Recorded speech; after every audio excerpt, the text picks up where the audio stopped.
Meu nome é Marisabela e eu vou falar um pouquinho agora sobre a doença de Parkinson.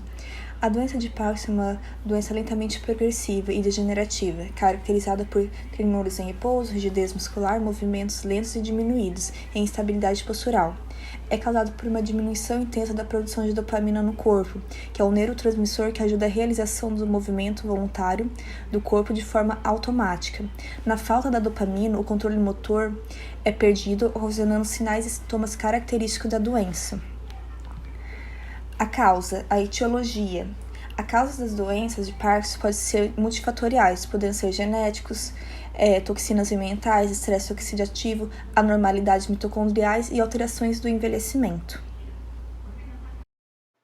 Oi, meu nome é Patrícia e eu vou falar um pouco sobre a fisiopatologia da doença de Parkinson. O que acontece é que, por causa de fatores ambientais genéticos ou estresse oxidativo, o sistema dopaminérgico, junto com os neurônios de melanina, vão sofrer uma despigmentação. Assim, a gente consegue entender que quanto mais clara a substância negra do cérebro, maior é a perda de dopamina. Com essa perda de dopamina, ocorre a degeneração dos neurônios dopaminérgicos que dependem dessa dopamina. E tudo isso está correlacionado com áreas motoras do córtex. Por isso, vai haver uma redução dos movimentos voluntários. À medida que a doença progride, os neurônios se degeneram e eles desenvolvem corpos citoplasmáticos chamados corpos de Lewis. Esses corpos vão ficar aglomerados nos neurônios, como a gente pode ver na figura ali embaixo. Além de tudo isso, ainda ocorre uma perda de células do núcleo pendúculo pontino, que, junto com déficit de colinérgicos, vão levar a uma contração excessiva dos músculos posturais. E com isso, o paciente vai apresentar todos os sinais e sintomas da doença de Parkinson. Oi, meu nome é Cristiane Martins e eu vou falar sobre as alterações fisiológicas da doença de Parkinson no idoso. Essa é uma patologia que as principais manifestações clínicas envolvem o sistema motor, e a principal característica é a bradicinesia, que é o retardo dos movimentos devido à lentidão que o cérebro tem em emitir as instruções necessárias para as outras partes do corpo. A bradicinesia ela é o sinal que mais torna possível distinguir a doença de Parkinson de outras doenças motoras.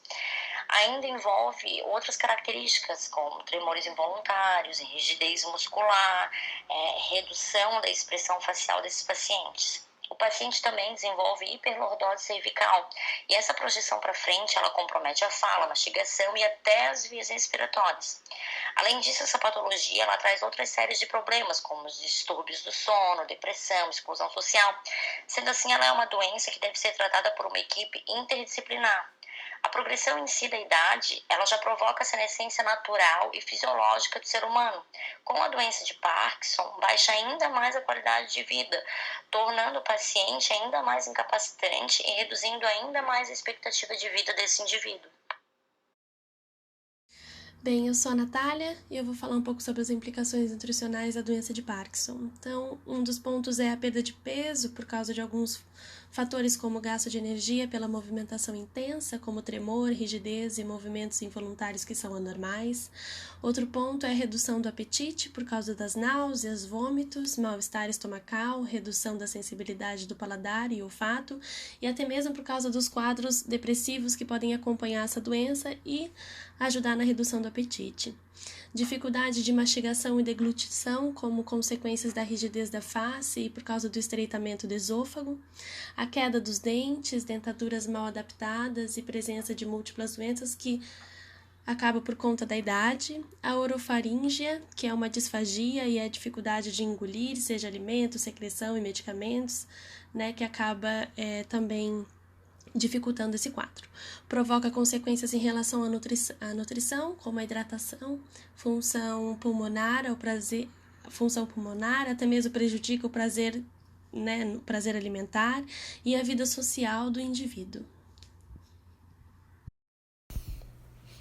Bom dia, eu me chamo Aline e eu vou falar um pouquinho sobre as recomendações nutricionais para a doença de Parkinson.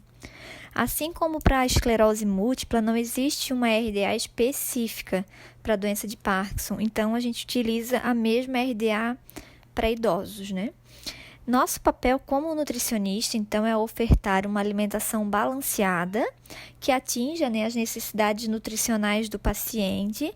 Nos casos de disfagia, devemos, então, adaptar a consistência da dieta, estimular o consumo hídrico e de alimentos ricos em antioxidantes, porque eles possuem uma função de proteção das estruturas neurológicas e são capazes de inibir radicais livres. No slide, então, eu citei como os principais antioxidantes a vitamina E e a vitamina C, dei exemplos de algumas fontes também. A vitamina B12 e a B9, elas também merecem um destaque especial, porque elas têm um papel super importante no funcionamento do sistema nervoso central. E nós precisamos ter um cuidado ainda mais especial para pacientes que fazem uso do medicamento conhecido como levodopa. O levodopa, então, ele faz a reposição da dopamina. Ele é super utilizado no tratamento para a doença de Parkinson. Só que esse medicamento, ele apresenta como um efeito colateral a constipação, então, onde a gente tem que prestar um pouco mais atenção, ainda cuidar um pouco mais da hidratação para esses pacientes, estimular o consumo de fibras, né? E a hiporhomocisteína, ele também tem como efeito colateral, que é o aumento da homocisteína, que está relacionado com as doenças cardiovasculares. O levodopa, ele também não pode ser administrado junto com refeições ricas em proteínas, porque o aminoácido, ele diminui a absorção do medicamento. Seria isso. Oi, aqui quem fala é a Letícia. Eu vou falar os cuidados e orientações para o paciente idoso com Parkinson e seus familiares.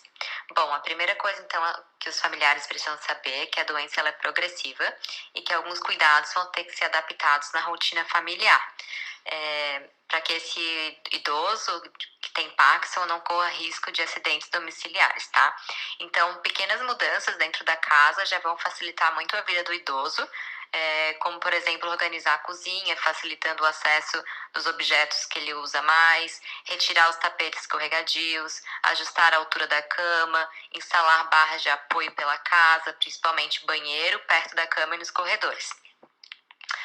O cansaço e as pausas, então, eles são os sintomas mais frequentes dessa doença. Então, os familiares precisam compreender que esse idoso vai fazer suas atividades mais lentamente e, naturalmente, ele vai se sentir mais cansado. Então, provavelmente, ele vai precisar tirar um soninho da tarde.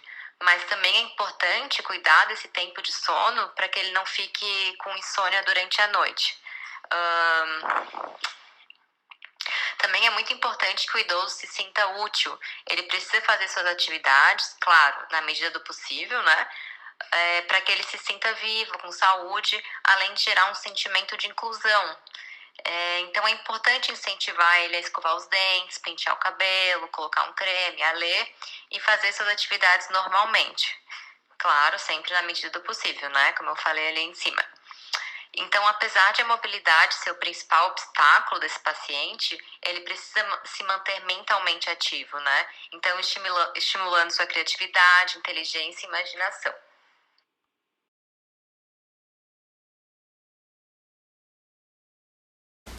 Meu nome é Marisabela, eu vou falar um pouquinho sobre esclerose múltipla. É uma doença autoimune que afeta o sistema nervoso central e a medula espinhal por uma falha do sistema imunológico, que confunde as células saudáveis com as invasoras. O sistema ele passa a atacar a cobertura dos nervos, chamada de bainha de mielina, camada protetora que envolve os nervos. É classificado como uma doença desmielinizante, que influencia diretamente na comunicação do sistema nervoso e todas as áreas do corpo, levando a dificuldade motora, sensitiva e cognitiva. A etiologia, as causas da esclerose múltipla não tem uma causa concreta, mas pode atingir e se manifestar de diferentes modos, atingindo pessoas geneticamente predispostas, tendo os fatores ambientais, que pode ser a falta de exposição ao sol, o tabagismo também pode levar à doença, como também dificultar o seu tratamento. Oi, aqui é a Patrícia de novo e vou falar sobre a fisiopatologia da esclerose múltipla. O que acontece nessa doença é que indivíduos que já são geneticamente suscetíveis podem ainda sofrer uma sensibilização por fatores ambientais, por exemplo, infecção viral ou bacteriana. Nessa doença, então, ele vai apresentar linfócitos T reativos, que vão reconhecer uma proteína endógena, que é a mielina, como uma proteína patogênica, que na verdade ela não é, mas o linfócito vai reconhecê-la como tal. Os linfócitos T reativos, então, eles vão migrar para o sistema nervoso central, e no sistema nervoso central os linfócitos vão ser reativados por peptídeos autoantigênicos, como o MHC2, e células residentes, como células dendríticas, macrófagos e linfócitos B, e com isso vai haver uma cascata inflamatória com liberação de citocinas, quimiocinas, ativação de células de glia e infiltração de outros linfócitos periféricos, e vai acontecer cada vez mais a destruição dessa mielina. E o paciente, então, vai sofrer as consequências e apresentar os sinais e sintomas de um paciente com esclerose múltipla. Oi, meu nome é Cristiane Martins e agora eu vou falar sobre as alterações fisiológicas da esclerose múltipla. A esclerose múltipla, ela pode envolver qualquer parte do sistema nervoso central. Dessa forma, a lista de sinais e sintomas ela pode ser infinita. Os sintomas mais típicos da doença podem apresentar alterações na visão, como visão embaçada, visão borrada e até perda de visão, na sensibilidade do corpo, no equilíbrio e no controle esfincteriano, tanto urinário quanto intestinal, na perda da força muscular dos membros, que consequentemente vai reduzir a mobilidade e a locomoção. Ele pode apresentar depressão, ansiedade, alterações na deglutição, também alterações na fala. Em geral, a doença comete pessoas jovens entre 20 e 40 anos, mas ela pode aparecer em pacientes com o início dos sintomas após os 50 anos, que é chamado de esclerose múltipla de início tardio. Esses pacientes eles vão apresentar um comprometimento motor ainda mais acentuado, e a progressão da doença ela vai ser muito mais rápida, diminuindo assim ainda mais a qualidade e a expectativa de vida desses pacientes. Sou a Natália Kans, então vou falar um pouco sobre as implicações nutricionais da esclerose. Então, a mais comum de todas, né, é a obesidade. Também tem a aquexia, que é um grau extremo de enfraquecimento. Tem também o baixo peso, né, que também acontece. A deficiências vitamínicas, né, que pode interferir no funcionamento adequado do sistema imunológico e nos sintomas da doença, sendo as mais importantes as vitaminas A e D, que são as moduladoras do sistema imunológico, a C, E e a B12, que é importante para a síntese de mielina. Renata, não existe ainda um protocolo específico de dieta para portadores de esclerose múltipla, mas há evidências que apontam para o emprego de dietas pobres em gordura saturada. Como não há uma recomendação, protocolo específico, utiliza-se a RDA dirigida aos idosos. Assim, carboidratos, 130 gramas diárias, proteínas, 56 gramas para homens e 46 gramas para mulheres. Lipídios, não há uma recomendação diária, mas orienta-se de 15 a 30% do VET. E fibras, 30 gramas homem e 21 gramas para mulheres. Sobre as vitaminas e minerais, as que elas apenas auxiliam na diminuição dos sintomas e avanço da doença.